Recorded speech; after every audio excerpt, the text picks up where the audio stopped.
you get the game winner late in the second half. Nice setup from Gia O'Connor. Take me back through that as you remember it. Well, I saw Gia dribbling it down, and we made eye contact, and I just screamed, and I just sprinted from the 18 into the box, and luckily she found me right there, and we got the goal, and I kneed it or just pushed it in with my body, whatever I could to get it in. So. When it's getting that late, I mean, there's not a lot of scoring in this sport. When it's that late, do you find yourself almost playing a little bit more conservatively, and that you run a guard against somebody going the other way, or what? What goes through your mind? Well, when we were tied 1-1, I was thinking I don't want overtime because I was exhausted. So I don't know. At that point, we were just focusing on getting anything in, and just getting to the ball and scoring. That's all I was thinking about at the time. And so you were exhausted. You took a pretty hard bang earlier. Yeah. Kind of in your little bit of motivation there. All right, we're going to pay you back for that. Yes, that was exactly what I was thinking. Once I knew I wasn't really injured, I just got back in there, gave it 110%, and got a goal. It's the best scenario, best case scenario. Hey, maybe it's a stupid question. What goes through your mind as you see the ball settle into the back of the net? Just happiness. Pure joy is the only thing you can think of. For working so hard and it actually pays off is just the best feeling in the world. Okay, thank you. Thanks. All right, first half, you got the goal that put us on top, 1-0. Take me back through that goal as you remember it. I remember being on the opposite side of the field and just seeing the opportunity of the ball. It was a far ball up, and the defenders were trying to hold us so we weren't offsides, and it just went across the field and went for it, and just thinking to get it across the net. Then it's you and the goaltender. What goes through your mind when it's you and the goaltender? You try not to have a whole lot go through your mind, because if you overthink it, it's hard to get the ball in. So you just try to shoot it across the net, across the goalkeeper. And so it's all kind of instinct at that point. It is. You just got to go with instinct, because if you overthink it, that's the hardest thing. Also, I suspect as much as you enjoyed the goals, maybe a little frustrated with some of the other opportunities that didn't find the back of the net. Yeah, I had a few shots that definitely should have gone in. And that's more frustrating because, it's right there in front of you. So it was hard, but at least we got a win. Jenna played really well. Gia too. All right, thank you. Final score you like, the 3 points you like. Tell me about the game, your analysis. Did you like what you saw?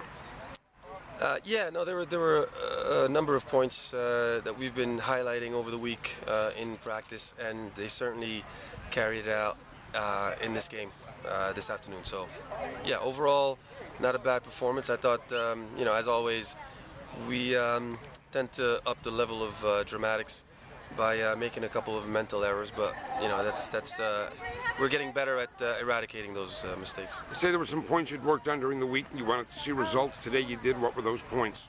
We thought that we could do a better job of defending in the midfield than we had done the last few games, and the players, credit to them, were very focused this week in practice, and they brought it out in the game, and it was all about just communicating a little bit better and understanding what we're looking for as a team in patterns of play from the other team.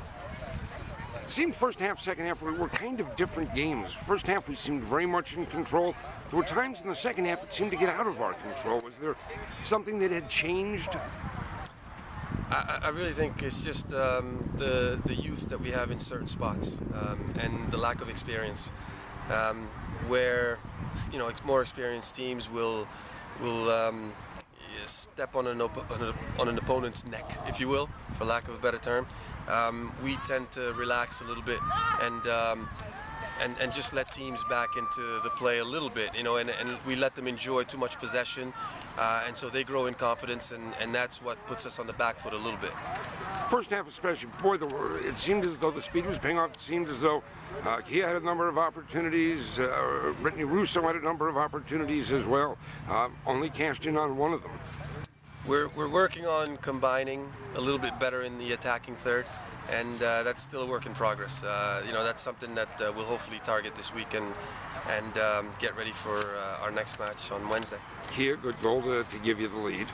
She's always good for one of those. The thing is, we're having to we're having to create a lot of opportunities for that to happen. We'd like to up the percentage of finishing with the amount of opportunities that we're creating for her. And late in this game, Jenna Costa wins it for you. Set up Gia O'Connor, terrific. Gia showed great composure, and Jenna, who had gone in for Brittany up front, showed that she's got some attacking skills as well. So again, credit to her, because she had just gotten whacked a few minutes earlier, and so it's a nice way to make the pain a little bit less intense. Seemed as though the second half was a lot more physical, and this team took a little bit of punishment, but then responded. I thought so. I mean, you know, we certainly want to play the ball on the ground, and we're not the most physical team, but it was good to see them respond by playing a little bit quicker, and obviously the goal, you know, does a world of good as well. Okay, Coach. Thank you. Thank you.